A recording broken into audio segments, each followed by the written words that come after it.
Okay, we're having a conversation. I'm deciding I'm going to listen to you, right? That's different than how people generally communicate, because usually when they communicate, they're doing something like, okay, we're going to have a conversation, and I'm going to tell you why I'm right, and I'll win if you agree. Or maybe you're having a conversation where, I don't know what you're trying to do. Maybe you're trying to impress the person you're talking to. So you're not listening to them at all. You're just thinking about what you're going to say next. Okay, so that's not this. This is, you might have something to tell me. And so I'm going to listen on the off chance that you'll tell me something that would really be useful for me to know. And so if you agree with me and I find that out, I know nothing more than I knew before. I just know what I knew before. And maybe I'm happy about that because, it didn't get challenged. But I'm no smarter than I was before. But maybe you're different than me. And so while I'm listening to you, you'll tell me something I don't like. Maybe it's something I find contemptible or difficult, whatever. Maybe you'll tell me something I don't know, and then I won't be quite as stupid. And then maybe I won't run painfully into quite as many things. And that's a really useful thing to know, especially if you live with someone and you're trying to make long-term peace with them, is they're not the same as you. And their way they look at the world and the facts that they pull out of the world aren't the same as your facts. And even though you're going to be overwhelmed with the proclivity to demonstrate that you're right, it is the case that two brains are better than one. And so maybe 9 of the 10 things they tell you are dispensable, or maybe even 49 out of 50. But one thing, all you need to get out of the damn conversation is one thing you don't know. And one of the things that's very cool about a good psychotherapeutic session is that the whole conversation is like that. All you're doing is trying to express the truth of the situation as clearly as possible. That's it. And so, now, Roger's proposition, and I'll tell you why he derived it, was that if you have a conversation like that with someone, it will make both of you better. It'll make both of you psychologically healthier. So there's an implicit presupposition that the exchange of truth is curative. Well, that's a very cool idea. I mean, it's a very deep idea. It's the idea upon which Western civilization, although not only Western civilization, is actually predicated. The idea that truth produces health. But for Rogers, that was the entire purpose of the Psychotherapeutic Alliance. You come to see me because you want to be better. You don't even know what that means necessarily, neither do I. We're going to figure that out together. But you come and you say, look, things are not acceptable to me, and maybe there's something I could do about that. So that's the minimal precondition to engage in therapy. Something's wrong, you're willing to talk about it truthfully, and you want it to be better. Without that, the therapeutic relationship does not get off the ground. And so then you might ask, well, what relationships are therapeutic? And the answer to that would be, if you have a real relationship, it's therapeutic. If it isn't, what you have is not a relationship. God only knows what you have. You're a slave, they're a tyrant. You're both butting heads with one another. It's a primate dominance hierarchy dispute. Oh, I don't know, you're like 2 cats in a barrel, or 2 people with their hands around each other's throats. But what you have is not a relationship. One of the things I try to do in my therapeutic sessions is, first of all, to listen, to really listen. And then, while I listen, I watch. And while I'm listening, things will happen in my head. Maybe I'll get a little image of something, or I'll get a thought or a question will emerge, and then I'll just tell the person what that is. But it's sort of directionless, It's not like I have a goal, except that we're trying to make things better. I'm on the side of the part of the person that wants things to be better, not worse. And so those parts of us have a dialogue, and the consequence of that dialogue is that certain things take place, and then I'll just tell the person what happened. And it isn't that I'm right. That's not the point. The point is that they get to have an hour where someone actually tells them what they think. Here's the impact you're having on me. This is making me angry. This is making me happy. This is really interesting. This reminds me of something that you said an hour ago that I don't quite understand. And the whole point is not for either person to make the proposition or convince the other that their position is correct, but merely to have an exchange of experience about how things are set up. And it's extraordinarily useful for people, because it's often difficult for anyone to find anyone to talk to that will actually listen. And so another thing that's really strange about this listening is that if you listen to people, they will tell you the weirdest bloody things so fast you just cannot believe it. So if you're having a conversation with someone and it's dull, it's because you're not listening to them properly, because they're weird. They're like wombats or albatrosses or rhinoceroses or something. Like, they're strange creatures. And so if you were actually communicating with them and they were telling you how weird they really are, it would be anything but boring. And you can ask questions. That's a really good way of listening. But one of Roger's points is, well, you have to be oriented properly in order to listen. And the orientation has to be, look, what I want out of this conversation is that the place we both end up is better than the place we left. That's it. That's what I'm after. And if you're not after that, you got to think, why the hell wouldn't you be after that? What could you possibly be after that would be better than that? You walk away smarter and more well-equipped for the world than you were before you had the conversation, and so does the other person. Well, maybe if you're bitter and resentful and angry and anxious and, generally annoyed at the world, then that isn't what you want. You want the other person to walk away worse, and you too, because you're full of revenge. But, you'll get what you want if you do that. So we know from our research that such empathic understanding with a person, not about him, is such an effective approach that it can bring about major changes in personality. Some of you may be feeling that you listen well to people and that you have never seen such results. The chances are very great that you have not been listening in the manner that I've described. Fortunately, I can suggest a little experiment that you can do to test the quality of your understanding. The next time you get into an argument with your wife or your friend or a small group of friends, stop the discussion for a moment and, for an experiment, institute this rule. Each person can speak up for himself only after he has first restated the ideas and feelings of the previous speaker accurately. What accurately means is they have to agree with your restatement. Now, that's an annoying thing to do, because if someone is talking to you and you disagree with them, the first thing you want to do is take their argument, make the stupidest possible thing out of it that you can. That's the straw man, and then demolish it. It's like, so then you can walk away feeling good about it, and, you dominated them really nicely. But that isn't what you do. You say, okay, well, I'm going to take what you told me, and maybe I'm even going to make your argument stronger than the one you made. That's useful if you're dealing with someone that you have to live with, because maybe they can't bloody well express themselves very well, but they have something to say. So you make their argument strong. All right, then you see what this would mean. It would mean that before presenting your own point of view, it would be necessary for you to really achieve the other speaker's frame of reference, to understand his thoughts and feelings so well that you could summarize them for him. Sounds simple, doesn't it? But if you'll try it, you'll find that it's the most difficult thing that you've ever done. An unrecognized danger of our technology. I don't suppose it's entirely unrecognized, but the miracle of memory is not that we remember. The miracle of memory is that we forget. Amen. And that we only remember what is necessary. And because we can forget, we don't drag the past along with us, right? So we can get free of the past. Like, all you need is 3 sleepless nights to understand what kind of hell life would be if you couldn't dispense with the past. Because each night when you sleep, you dispense with that day. And that renews you. And so that story of descent into the depths and redemption, I mean, that's part of our natural biological rhythm. That's the descent into unconsciousness at night, into deep sleep, and then our reawakening in the morning. And that's associated with solar mythology, with the setting of the sun and the rising of the sun. All that's tangled together, but that definitely does renew us, and it enables us to start afresh in the morning. The problem with technology, is that it's becoming increasingly difficult to shed our past. And without that, you can't redeem yourself. And that is a mistake. It is a problem, because everyone makes mistakes, and everyone makes mistakes all the time. And you might ask yourself, well, why isn't it appropriate for you to be crushed by the weight of your own stupidity, given that it's immense and that you make all sorts of mistakes? Yeah, right. Well, no one can live under those conditions. We need to be able to let go and to forget and to forgive. Forgetting and remembering are very, very sophisticated cognitive processes. So normally what we do with an experience is we reduce it to its significance.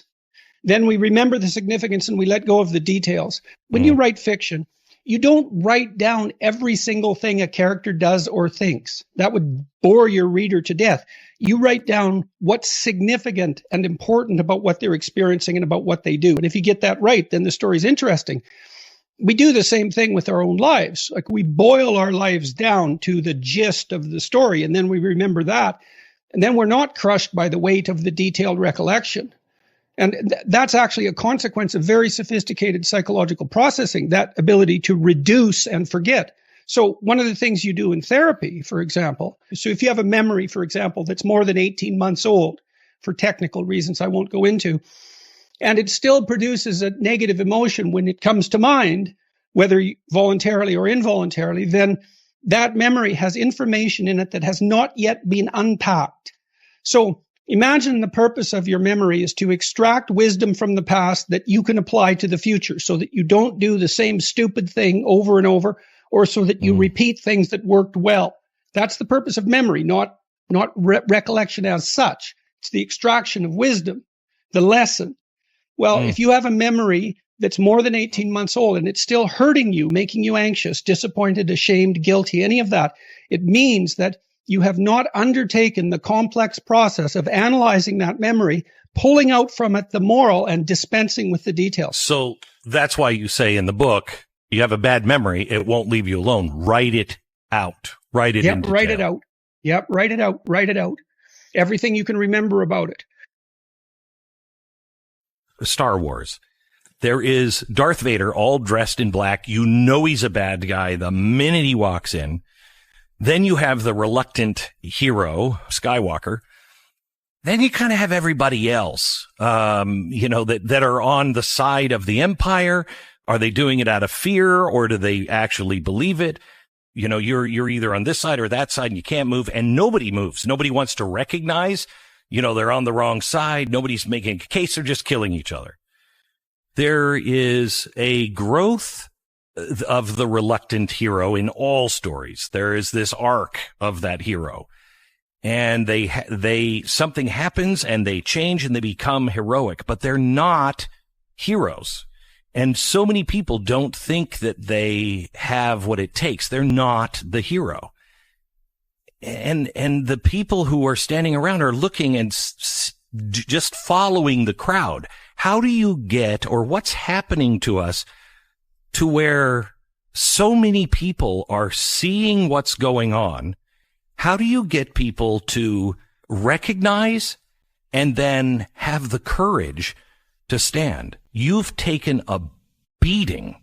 Nobody wants to do that. Why is that worth it? And how do you get there? Well, I think it's worth it because I believe the alternative is worse. I mean, that's why I think it's worth it. It's a decision that you make to stay silent when you have something to say. You don't know what it is within you that requires your voice, right? Because you feel, I have something to say. It's like, well, where does that come from exactly, that feeling that you have something to say? You're disgruntled at work and you're choking on your own bile because the situation is not just in your estimation. You're dying to say something, but you won't. Well, you'll die if you don't say it. Maybe it's a death of 1,000 cuts. I don't like deferred punishment. I'd rather take it now and keep the future clean, which is why I encourage people to have the fights now. Not to hide things in the fog for later, because they grow and metastasize. It's better to confront what you need to confront when it's small and when you have some possibility of victory.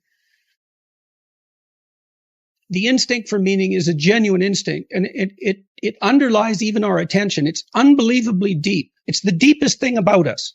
What if that meaning instinct goes wrong? It's like, yeah, what if? What if? Okay, how do you make it go wrong? Lie and see what happens. Because you'll pathologize that instinct and then you're lost. So if you understand that, there isn't anything more frightening than understanding that.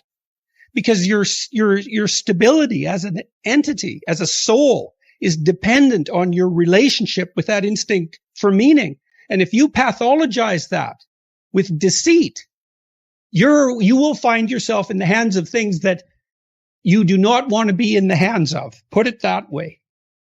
If you tell the truth to the best of your ability, then you can trust your instincts to some degree, to the greatest degree that you're capable of. And then that can help orient you in the world properly. You can rely on your instincts if you don't pathologize the information that you're feeding yourself.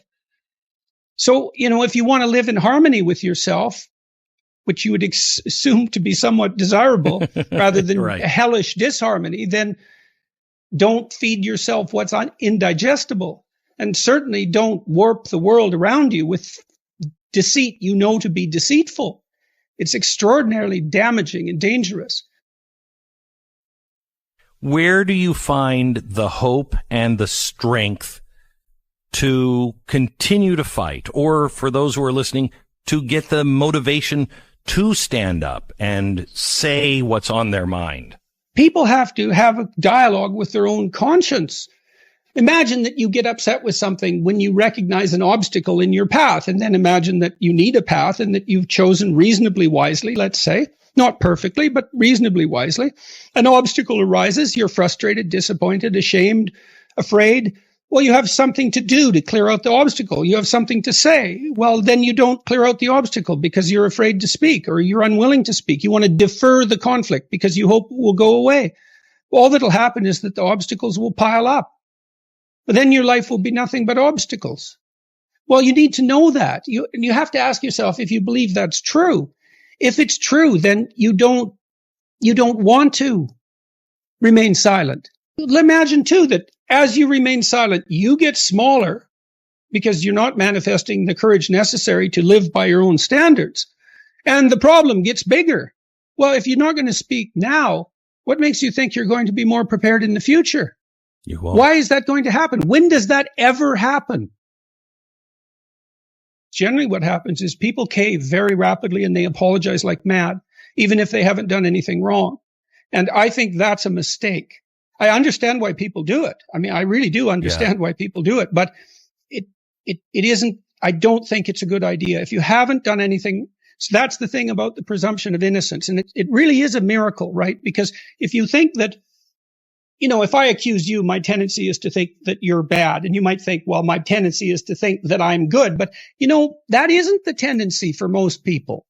People have a pretty guilty conscience, almost everyone. And it does tie itself up with this idea of monstrosity that you just described. The only person for whom public opinion means nothing is a psychopath, right? The rest of us regulate ourselves by watching our impact on others. And we're doing that all the time.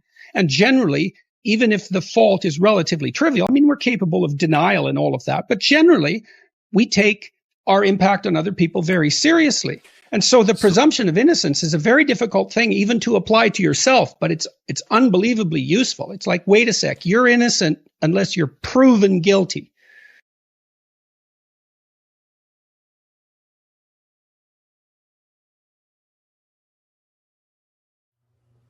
Thoughts on the Eastern idea of moving away from excessive thinking into the awareness beyond thinking, removing it from the driver's seat to be used more as a tool.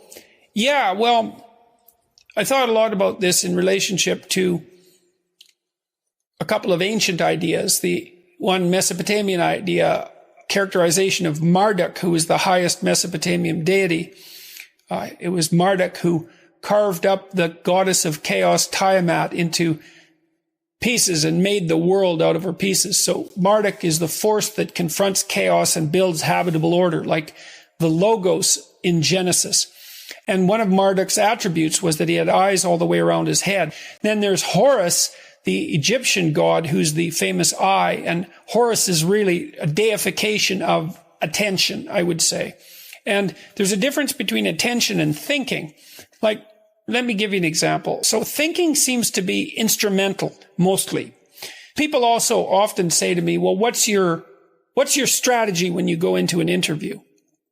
And the answer is, well, I don't have a strategy when I go into an interview because I'm there to have a conversation. And I'm not sure where the conversation will go. And I'm willing to let it go wherever it goes. I'm not there to sell books, although I'm perfectly happy if more books sell, because obviously I wrote a book and I want people to read it, and there's a whole enterprise behind it. And so it's also my responsibility to do the marketing properly. But I'm not going to do these interviews to sell books or to promote myself, or I don't have a strategic goal in mind, except that I'm going to have a conversation and I'm going to say what I think and take the consequences, because I assume that if I say something and I believe it's true, then the consequences are as positive as they can be, regardless of how they look at the time. And that's an issue of faith, because I believe that the habitable order is generated by spoken truth. I believe that. I think that's the truest thing I know. And so I go into the interview, and I did this in my clinical practice, and I try to do this when I'm talking to people too, is that I'm not thinking about where the conversation is going or what point I want to make or what I want the outcome to be. Any of that. I just let that go. It's within this broader framework of assuming that the truth is the most effective means of progressing. And then I pay attention. And what happens when you pay attention is that while you're watching a person, this is a great treatment for social anxiety, by the way, because if you're socially anxious, you tend not to pay attention to the person. Pay attention to who you're talking to. Watch them like a hawk, like not paranoid or anything like that, and not too intently because you make them uncomfortable, but intently pay attention to what they're saying, to how they look, to their facial gestures, all of that. Look at their face and watch and listen and try to understand what they're saying. And what you'll see is that, questions pop into your mind. It's like, I didn't understand what you said. Can you clarify that? And sounds like you mean this. Is this what you mean? But not in I'll put you on the spot because I think you're wrong sort of way, but in a clarification sort of way. And all of that's attention.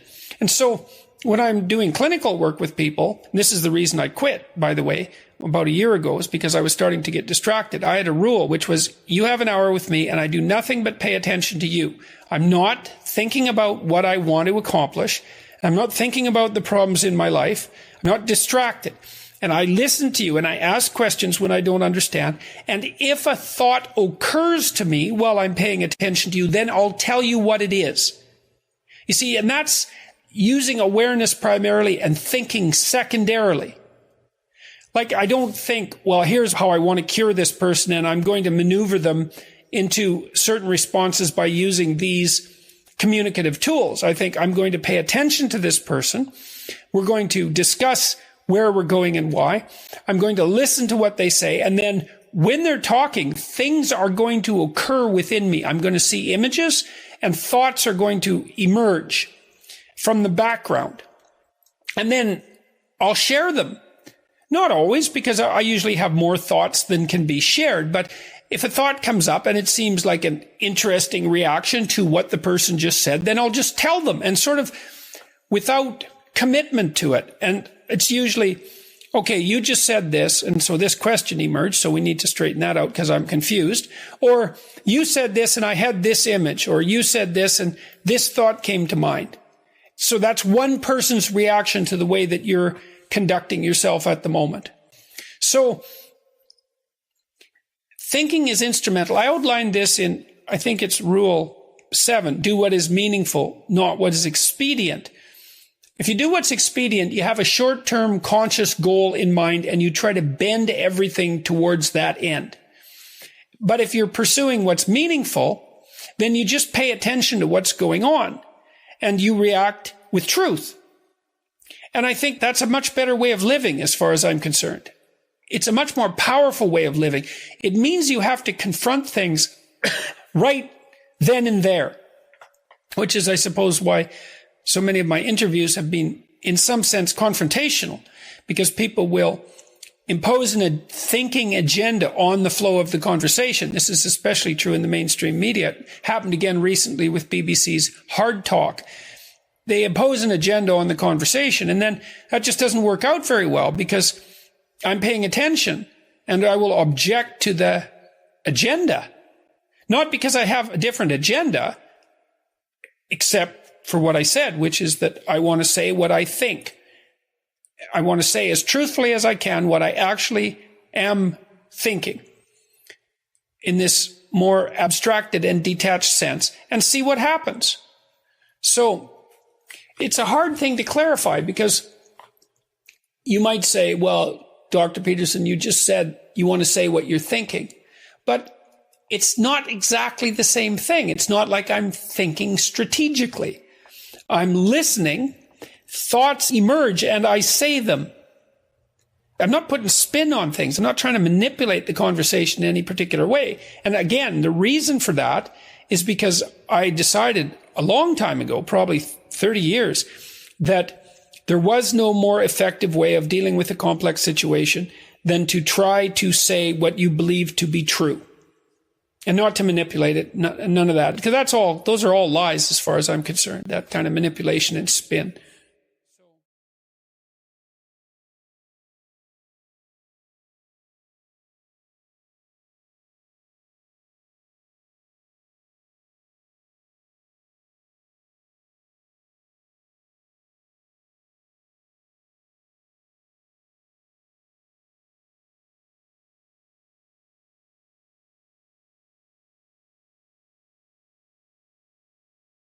So I say, well, everyone's not creative, and everybody goes, oh, that's terrible. It's like, it's not so terrible. It's not self-evident that you would curse someone with high levels of creativity. You know, you hear very frequently people say things like, everyone's creative. It's like, that's wrong, okay? It's wrong. It's just as wrong as saying that everyone's extroverted. First of all, you have to be pretty damn smart to be creative, because otherwise you're just going to get to where other people have already got, and that's not creative by definition. So being fast and being out there at the front of things really makes a difference. And then you also have to have these divergent thinking capabilities, and that's part of your trait structure. And creative people are really different than non-creative people, you know, partly because, for example, they're highly motivated to do creative things and to experience novelty and to chase down aesthetic experiences and to attend movies and to read fiction and to go to museums and to enjoy poetry and to enjoy music that's not conventional music, for example. These aren't trivial differences. And so it's a real misstatement to make the proposition that everyone's creative. It's just simply not the case. It's a matter of wishful thinking. It's like saying that everyone's intelligent. Well, if everyone's intelligent, then the term loses all of its meaning, because any term that you can apply to every member of a category has absolutely no meaning.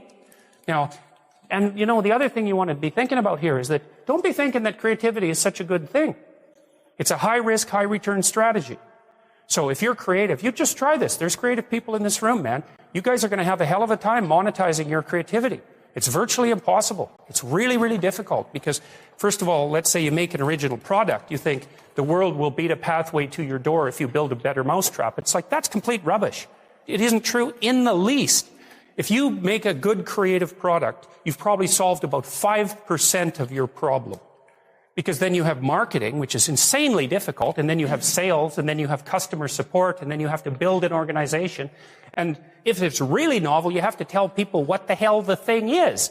No one knows what that is, and that's a real problem. If you write a book, well, then you have the problem that another million people have also written a book. But if you produce something that's completely new and doesn't have a category, people can't search for it online. How are they going to find it? And then you have pricing problems, and it's really unbelievably difficult to produce something creative and then monetize it. And even worse, if you're the creative person, let's say you have a spectacular invention. You've got no money, right? You've got no customers. Those are big problems. And so maybe you go and you find a venture capitalist. We start with family and friends because that's how it works. You raise money for your product. You raise money from your family and friends. That's assuming you have family and friends that have some money and that they're going to give it to you. And most people aren't in that situation. So it's a terrible barrier right off the bat.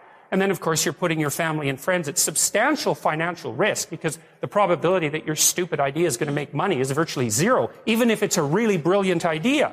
And so then let's say, well, you get past family and friends and you get venture capitalists involved because that's often the next step. There's steps in building a business. Family and friends, angel investor, that's some rich guy that you've happened to meet, some man or some way who's into this sort of thing and is willing to provide you with some money to get your product off the ground. Well, how much of your product is that person going to take? Well, most of it. Most of it. And no wonder, because, you know, you don't have any money.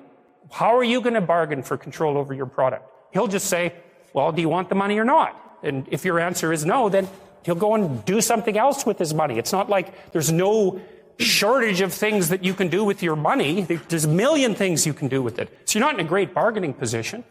And then if you get venture capitalists involved, they'll take another big chunk. And maybe if they're not very straight with you, they'll just throw you out because maybe by that point in the company's development, you're nothing but a pain in the neck, because what do you know about marketing and sales and customer service and building an organization and running a business? Like, you don't have a clue, so why do they need you? So even if you're successful at generating a new idea and you put it into a business, the probability that you, as the originator of the idea, are going to make some money from it is very, very low. So don't be thinking that creativity is something you would want to curse yourself with. Now, it's not all bad, because it opens up avenues of experience for creative people that aren't available to people who aren't creative. But it definitely is a high-risk, high-return strategy. So the overwhelming probability is that you will fail. But a small proportion of creative people succeed spectacularly. And so it's like a lottery in some sense. You're probably going to lose. But if you don't lose, you could win big. And that keeps a lot of creative people going. But also, they don't really have much choice in it, because if you're a creative person, you're like a fruit tree that's bearing fruit. You can suppress it, but it's very bad for you. The creative people I've worked with is, if they're not creative, they're miserable. So they have to do it. There's real joy and pleasure in it, and psychological utility. But it's certainly not a conservative strategy for moving forward through life. And, whenever I talk to people who are creative, and you guys should listen to this, because I know what I'm talking about. If you happen to be creative, if you're a songwriter or another kind of musician or an artist or any of the other number of things that you might be, find a way to make money and then practice your craft on the side, because you will starve to death otherwise. Now, for some of you, that won't be true, but it's a tiny minority. Your best bet is to find a job that will keep body and soul together and parse off some time that you can pursue your creative thing, because then, as a long-term strategy, a medium to long-term strategy, it's a better one.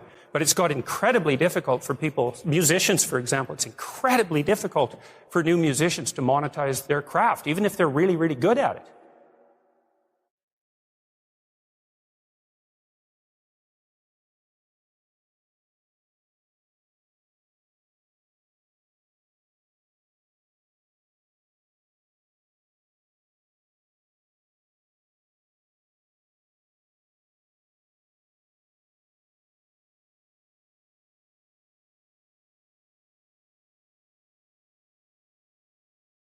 People exist in a sacrificial relationship to the world. What does that mean? It seems to mean something like human beings are aware of their extended self. You know you're going to be around tomorrow and next week and next month and next year and 5 years from now and 10 years from now. Now, it's less certain as you go out, but you do have the sense of yourself as something that stretches across the decades. Okay, and so what that means is that you have to conduct yourself in a manner that isn't merely immediate.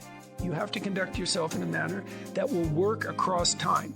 Now, how do people do that? They work. Work is a sacrificial gesture. So you work, by definition, virtually. Work is the sacrifice of the present for the future. I mean, maybe someone can come up with a better definition of work than that, but I don't think so. It's like you put in time and effort right now, even if it's something not what you'd like to be doing at the moment. You put in time and effort because you believe, what the hell does that mean? You believe it'll pay off. Well, is that a contract with the future? Is it a covenant? Because the relationship that the biblical corpus characterizes human striving is covenantal. It's a bargain. The bargain is you make the right sacrifices and they pay off. That's the bargain. Now, you might say, well, that's just part of the social contract, but the biblical corpus insists that it's deeper than that. It's built into the structure of reality itself. And that if you got the sacrifices right, the future would be paradisal. That's a kind of sacrifice right there, is that you're willing to sacrifice your short-term physiological and psychological comfort for a medium to long-term benefit. It's the essence of sacrifice. This is something the atheists don't understand about the biblical narrative, is that the narrative insists that we live in a sacrificial relationship. It's the essence of humanity to live in a sacrificial relationship. It's like, well, is that true or not? Well, as you mature, your relationships are more sacrificial. It's less about what you, in your narrow sense, want right now, and it's more about what's good over the medium to long run, including other people. Well, that's a sacrificial relationship. Now, the covenant, and this is a matter of faith. It's the matter of the deepest faith. Are you willing to act out the proposition that the way to make the world reveal itself to you in its most positive guise is for you to adopt the most appropriate sacrificial relationship? Well, it's a big risk, isn't it? Because you have to give up everything. That's the deal. You give up everything that's low. Everything. Well, that's what the Christian passion is, because the Christian passion is an archetypal story, because Christ is the person who sacrifices everything thoroughly, 100%. There's no indecision because you age. Like, you pay for your indecision. It's a decision. It's a decision to avoid, fundamentally. And part of the moral that's embedded in the story of Job and in the Christian passion is that you can master what you'll face. And maybe that's true. I mean, the clinical literature seems to indicate that it's true, because one of the things you do, if you're a competent clinician, is you look at what people are attempting to accomplish, and maybe that needs some retooling, but let's assume that they have a goal in mind that would work, right? You talk it through with them strategically. They have a well laid out vision. Okay, now they're laying out the vision and they encounter impediments that stop them. And maybe they're impediments that make them afraid and paralyze them. And so then what you do is you decompose the impediment until you find a way they can advance that constitutes a genuine advance that they'll actually do. So what you do is you take the problem and you narrow it until they'll face it. Okay, then they face it. Then what happens? They get more competent. That's what happens. And then they get better at facing all problems. So they don't just learn how to deal with that specific problem.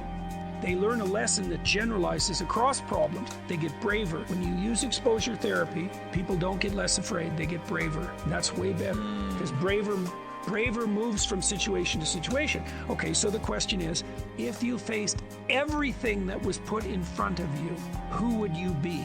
Well, the biblical answer is you'd be a true son of God. That's the biblical answer. It's like, well, do you believe that? Well, it depends on what you mean by believe. Do you have a better bet than facing what's there? Well, you just have to be sensible about it for a moment. It's like, is your theory that you're going to adapt better using falsehood and avoidance? Because that's the contrary theory. You either face it, and you do that predicated on the faith that something in you will respond if you do, or you don't face it. That's it. Those are the options. If you don't face it, that's faith too. That's faith in the notion that avoidance and deception will suffice. There's technically two different forms of reward. There's consumatory reward. That's what an orgasm is. It's consumatory reward. It brings the behavioral and perceptual sequence to a halt. It ends it. Right at the climax, it ends it. But then it's over. That journey is over, right? Then there's the dopaminergic reward, and dopaminergic reward is evidence of advancement towards a goal, right? Okay, so there's a corollary to that. Well, how do you become optimally engaged? Because dopamine facilitates engagement and focus, which is why drugs like amphetamines can be used for kids who are attention deficit disordered. You tap up the dopamine response, they lock on, right? Okay, so they're locking on to a goal-directed pursuit. The problem with amphetamines is that they can lock you on so hard you can't get out of the frame. So like kids on amphetamines will obsess, for example, about cleaning up their closet. They can't switch to the next activity. Okay, dopaminergic reward is reward that's accrued in relationship to a goal. Okay, so what's an implication of that? Well, pursue the highest possible goal. Well, why? Because the kick from advancement is higher. Now, you have to balance that. It can't be, you have to advance, right? Because imagine the reward's got two components. Number one is you're moving towards something valuable. Okay, so you want it to be as valuable as possible. Okay, but you have to be moving. You need something extremely valuable that you can move towards. Okay, so part of the reason that you establish a relationship with God, let's say, is because that's what sets the upper bound to your vision. It's like, I want things to be the best they could be. That's a vision of paradise. Well, that has to be fractionated into, your proximal decisions, but lurking behind that should be this continual movement towards, what would you say, a heaven that recedes as you approach it. That's the proper vision of heaven. A heaven is a place that's perfect and getting better, both at the same time. That's what music shows you, because a great piece of music is perfect, but it's just getting better as it unfolds.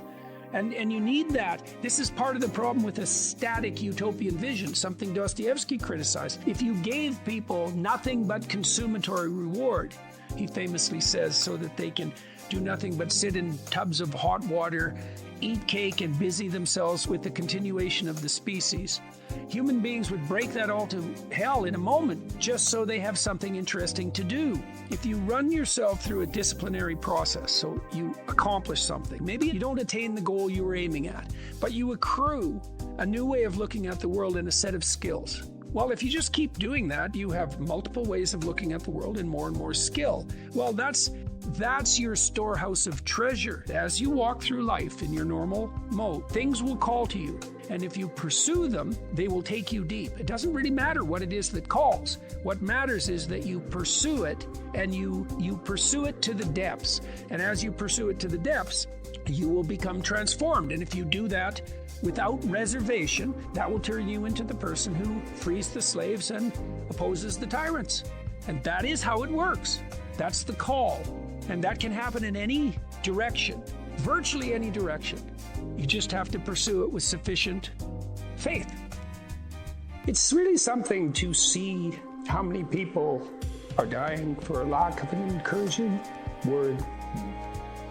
You know, they don't get encouragement. And people need so little encouragement. It's just unbelievable. You know, I believe that truth will save the world. I believe that. So you speak truthfully and you watch what happens and you take your consequences. You're a net force for good if you want to be. One of the things you do with people who are struggling is you make the simple even simpler, because then they can get a toehold. You know, like if they're really barely able to move. I had one client, you know, he had a hard life, man. He was like 85. He'd fallen off a ladder and broken his neck, and they had permanently fused it. So he was basically like this. He could hardly move. He was so depressed. He literally couldn't get out of bed. It was awful. And he was in chronic pain because of his broken neck. And so the first thing I did with him was get him to sit up for like 30 seconds. That was it. That's where he had to start, you know. And after, I worked with him when he was in the hospital. After 2 weeks, he was walking down the hall and able to sit up and read for, 5 or 6 minutes. And he got out of the hospital. He went home, but he had to start with the simplest possible steps. And hey, man, this is the definition of humility in some ways, is that you start progressing where you can start.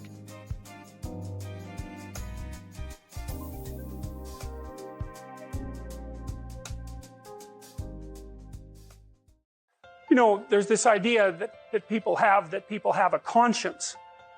And you know what the conscience is.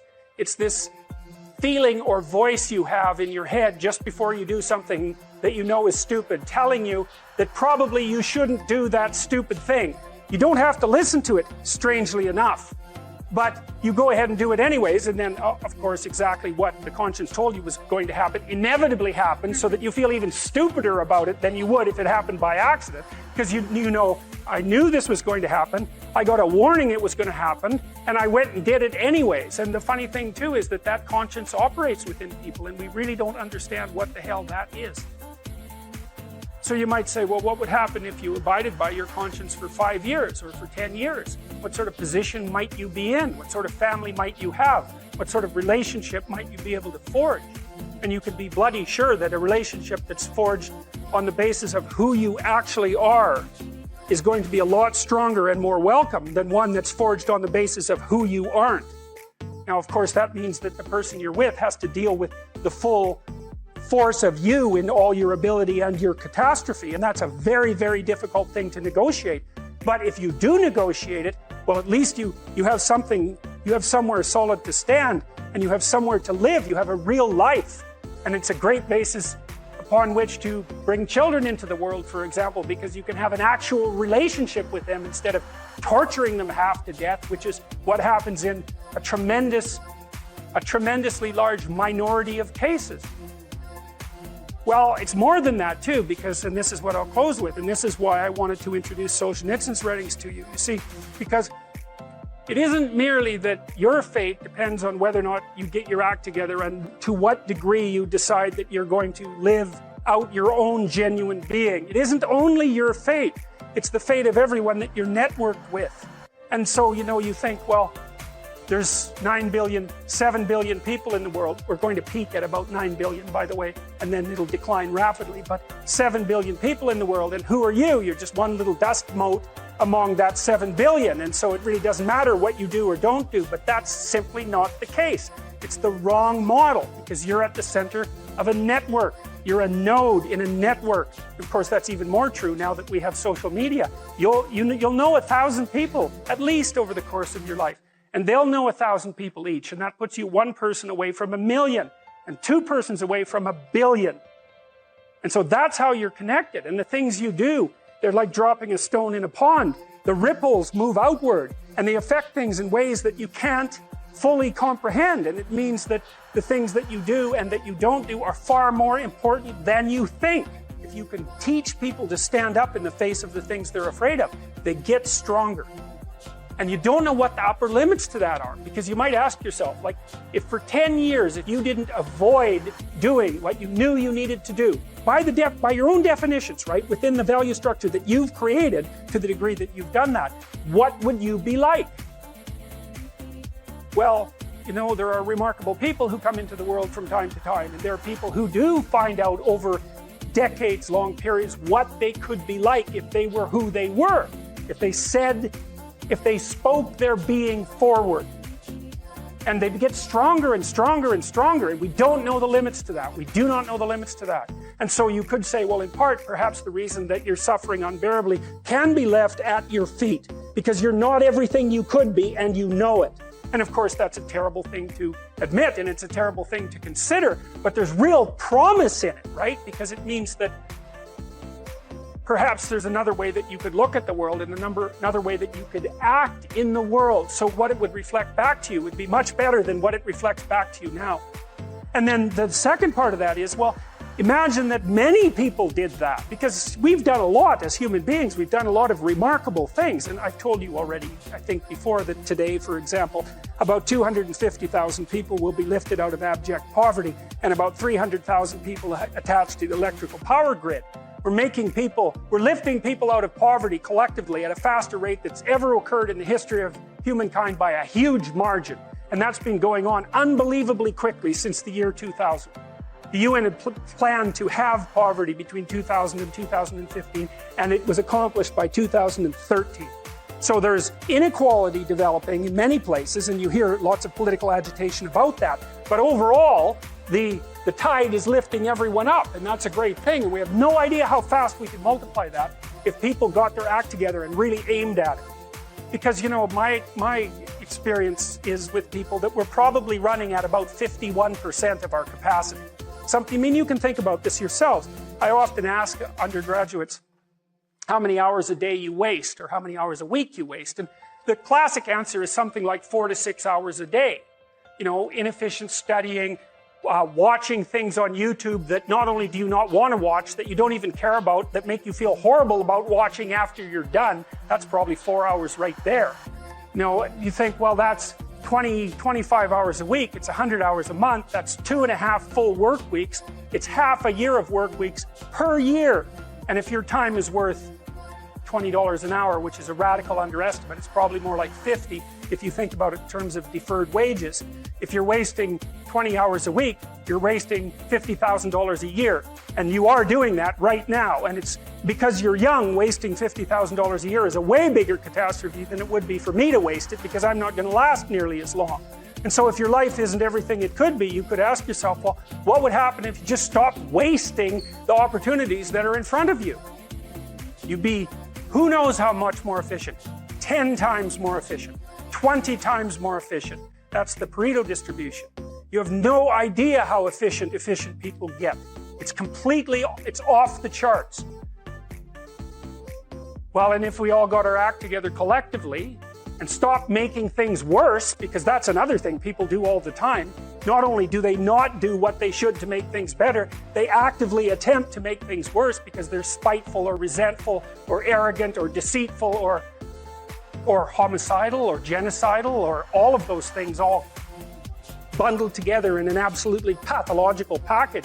If people stop really, really trying just to make things worse, we have no idea how much better they would get just because of that. So there's this weird dynamic that's part of the existential system of ideas between human vulnerability, social judgment, both of which are major causes of suffering, and the failure of individuals to adopt the responsibility that they know they should adopt. And so if you act that way, of course, the terror of realizing that is that it actually starts to matter what you do. And you might say, well, that's better than living a meaningless existence. It's better for it to matter. But I mean, if you really asked yourself, would you be so sure if you had the choice? I can live with no responsibility whatsoever. The price I pay is that nothing matters. Or I can reverse it and everything matters. But I have to take the responsibility that's associated with that. It's not so obvious to me that people would take the meaningful path. Now, when you say, well, nihilists suffer dreadfully because there's no meaning in their life and they still suffer. Yeah, but the advantage is they have no responsibility. So that's the payoff, and I actually think that's the motivation. Say, well, I can't help being nihilistic. All my belief systems have collapsed. It's like, yeah, maybe. Maybe you've just allowed them to collapse because it's a hell of a lot easier than acting them out. And the price you pay is some meaningless suffering, but you can always whine about that and people will feel sorry for you, and you have the option of taking the pathway of the martyr, so that's a pretty good deal, all things considered, especially when the alternative is to bear your burden properly and to live forthrightly in the world. Well, what Solzhenitsyn figured out, and so many people in the 20th century, it's not just him, even though he's the best example, is that if you live a pathological life, you pathologize your society. And if enough people do that, then it's hell. Really, really. And you can read the Gulag Archipelago if you have the fortitude to do that, and you'll see exactly what hell is like. And then you can decide if that's a place you'd like to visit, or even more importantly, if it's a place you'd like to visit and take all your family and friends. Because that's what happened in the 20th century. No, you can't blame inequality on capitalism. In fact, capitalism is pretty good at ameliorating inequality. Like, there's still plenty of inequality in capitalist societies, make no mistake about that. And you can make some claim, although it's a tricky one, that some indices of inequality have increased over the last 20 years. It depends on how you measure it, because it's complicated. Because, even poorer people now have access to, well, let's say iPhones, which have more computational power than the entire system that put the Apollo 11 on the moon, which is, for $600, which isn't a bad bargain. So it's not that easy. It's not that easy to do those economic calculations. But one of the things you can say about capitalism and about private property and about the idea that people have a right to what they earn and a right to what they own is that it's pretty damn good at generating wealth. And the wealth isn't equally distributed by any stretch of the imagination, but a fair bit of it goes to the bottom, and that's why we're seeing, well, a relative dearth of tremendous deprivation. And you might say, well, we want to squeeze out that last bit of inequality, and it's like, well, maybe we do, and maybe we don't. It's not so obvious, first of all, because even if we did want to, we don't know how. And we certainly do know that if there are some ways that if we go about it, then things really go to hell in a handbasket really fast, and everyone ends up equal because they're all starving and dead. You end up in a situation like Venezuela, not that they're all starving and dead, but the average Venezuelan lost 17 pounds in the last year, and that wasn't from voluntary diet, right? And that's a very rich country. And so we do know that there are ways of ameliorating inequality that just don't work. And so it's a dangerous thing to mess with because we don't understand it. Now, that doesn't mean we shouldn't try to understand it, and that also doesn't mean that the left doesn't have a point. If your society becomes too unequal and too many people stack up at the bottom and they don't have an opportunity to move forward, that seems like it's bad for everyone. And so we could agree on that, and we could try to set up our hierarchies so that they're not too brutal for the people who end up at the bottom, right? That would be nice if we can be sensible and figure out how to do that. But I think we're not doing that bad a job of figuring out how to do it. We build infrastructure that everybody can use. We have universal education systems and so on, and they're not perfect, but they're far from catastrophic, and they're a hell of a lot better than they were 100 years ago.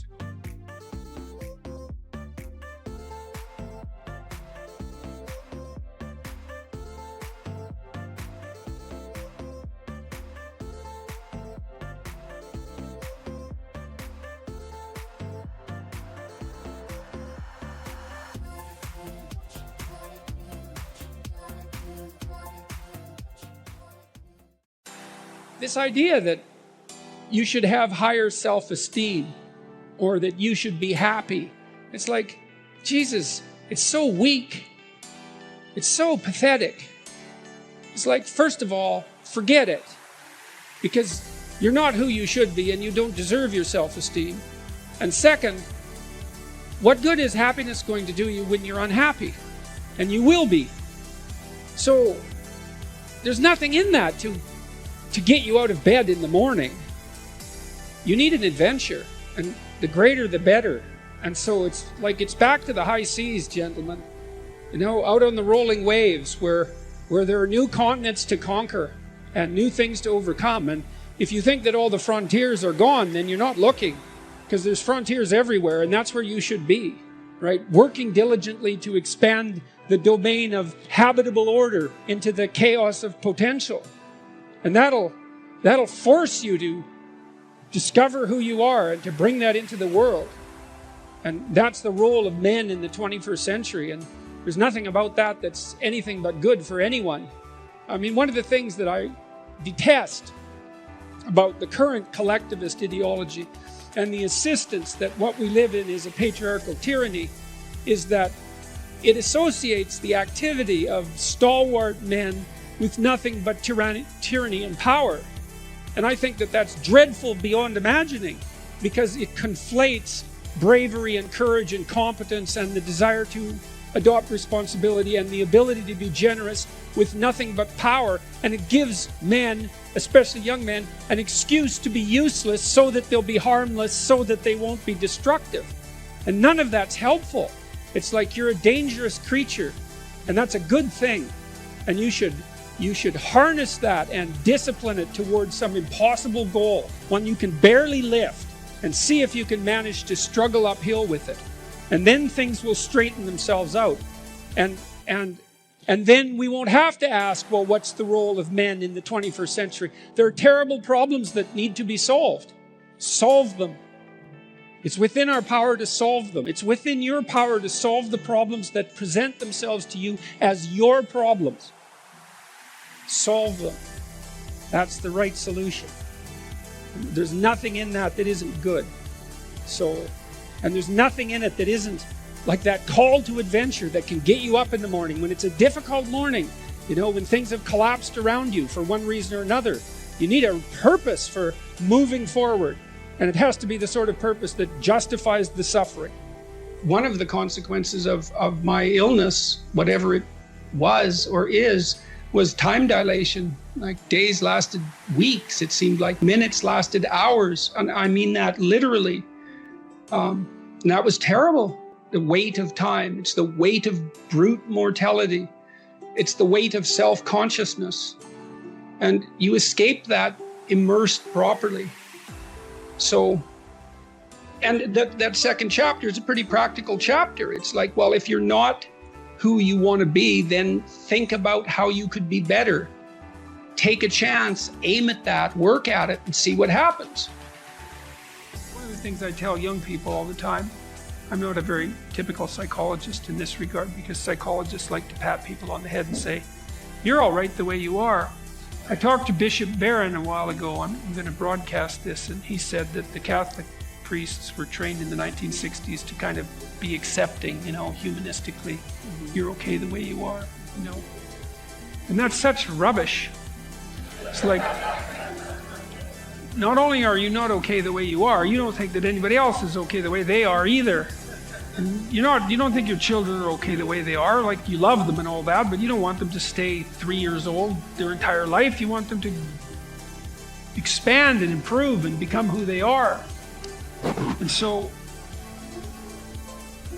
instead of telling young people that they're okay the way they are, I tell them that, and it's a terrible message for them if they're desperate. You know, so let's say 10% of the people in my audience are young, maybe they're young men, just for the sake of argument. And they're like not in good shape. They don't have any goals. They're drinking too much. They're watching pornography all the time. They've got no aim. They've got no structure in their life. And they're just bloody miserable. And the misery is twisting them into malevolence, because enough misery will absolutely do that to you. And then what are you going to do? And come along and say, well, you're okay the way you are? It's like, that's the last thing they want to hear. It's like, get your damn act together. You know, you got things to do, and they're going to be difficult. And that there's an echoing Christian message in there, I would say, which is you pick up the weight of your suffering voluntarily, and you walk uphill with it. And that not only gives you the meaning that you need in your life to stop you from degenerating in a dangerous manner, but it actually makes things better. And so that all has to be part of it. Like, I believe in human ingenuity. I think we can solve all the problems that beset us. But it can't just be, it has to be more than we can enhance material well-being, which is what it tends to be now. It's not enough. And you get brushed off by the apocalyptic types.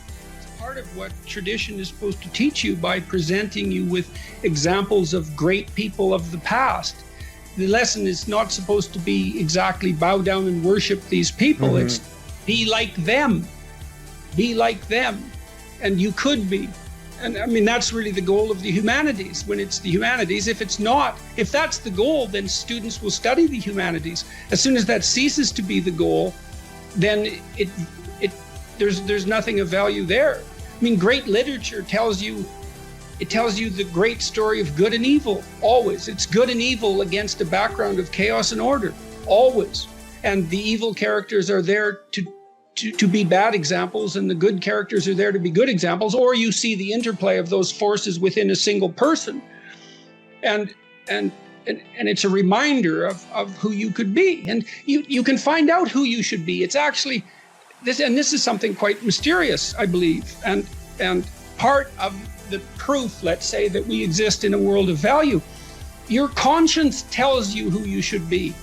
Now, that doesn't mean that necessarily that it's infallible, but people wrestle with their conscience. You know, there isn't anyone, I've never met anyone who is, you know, I'm narcissists accepted, let's say. Yeah. People are generally tormented by their conscience. And the reason for that is that they're deviating from the path that is their destiny. I mean, and if you don't think that, well, then what do you think? What do you think that conscience is? I mean, I've asked my classes repeatedly, do you have a little voice in your head that tells you when you've done something wrong, or you're about to, or a feeling? And they all immediately agree with that. No one finds that a foreign concept. And so if you don't know who you are, your conscience will remind you when you're not, if you don't know who you could be, your conscience will remind you when you deviate. And then you can start to attend to that. Think, well, look, I'm actually ashamed when I do this. I should stop. Unless I want to be ashamed all the time, it looks like I should stop. And then maybe you stop doing that, and then your conscience objects to something else, and maybe you stop doing that. And as that happens, you start to develop a vision of who you could be. And the chapter indicates it looks at symbolic representations. It's an examination of a certain symbolic representation of the ideal. And so it's my attempt to assess tradition for what it can tell us about what the ideal human being might be like. And the ideal human being is the person who forthrightly upholds the traditions of the culture and forges a way into the unknown. We went through that, and pulls new information in and rebuilds himself and the world. For you to make contact with the highest of values, you have to bring that down to your particulars and figure out how you do that. It's going to be a way that no one else does it, because you're the only one that's you. But you can aim at something. And the point of the chapter is that you aim at something, and that will shape you as you move towards it. And then your aim will change. You'll move, but that doesn't matter. It gets you going. And you'll be molded across time more and more into the person you could be.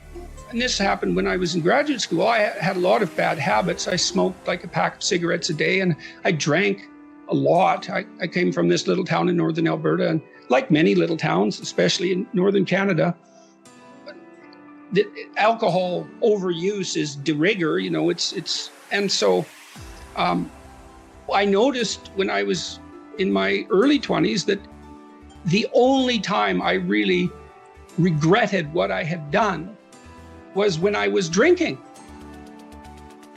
Now, it was also interfering with me writing because I couldn't concentrate well enough if I was hungover, but I also couldn't really